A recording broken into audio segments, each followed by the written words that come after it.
अब यहाँ पर आती है जो मेन चीज़, क्योंकि अब तो गणपति जी की बप्पा की बात हो गई कि पहली बार गणेश जी का चुनाव कैसे किया जाए, क्योंकि मूर्ति में बहुत विशेषताओं की बात आती है।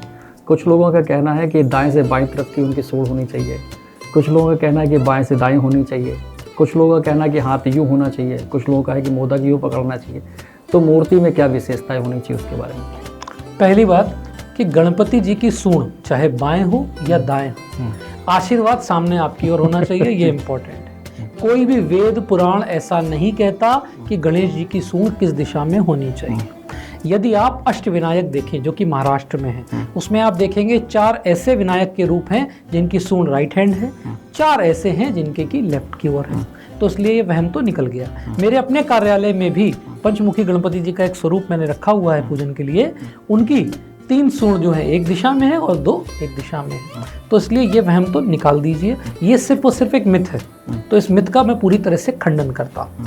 दूसरी बात कि गणपति जी कैसे रूप में होने चाहिए, तो माना यह जाता है कि चूंकि हम गणपति जी को कुछ समय के लिए ला रहे हैं, तो उनका लेटा हुआ रूप, कहीं कहीं आप देखते हैं ऐसे बढ़िया से लेटे हुए हैं, कहीं कहीं ढोलक बजा रहे हैं, कहीं कुंडलिनी या फिर जागृत कर रहे हैं, कहीं कहीं देखते हैं कुंडली लिख रहे हैं या वेद लिख रहे हैं। तो ये रूप नहीं लाया जाता विसर्जन के लिए।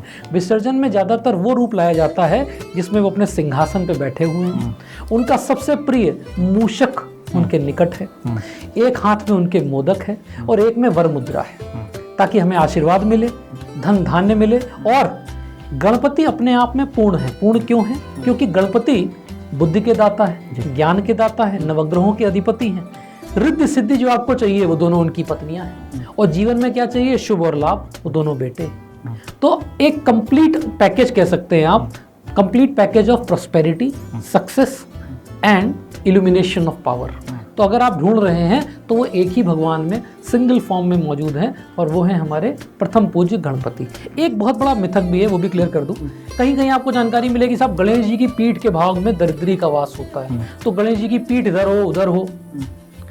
किसी भी देवता के चारों तरफ एक पॉजिटिव एनर्जी होती है। जैसे आप किसी अच्छे व्यक्ति से मिले तो आपको उसके निकट पहुंचते ही अच्छा लगता है।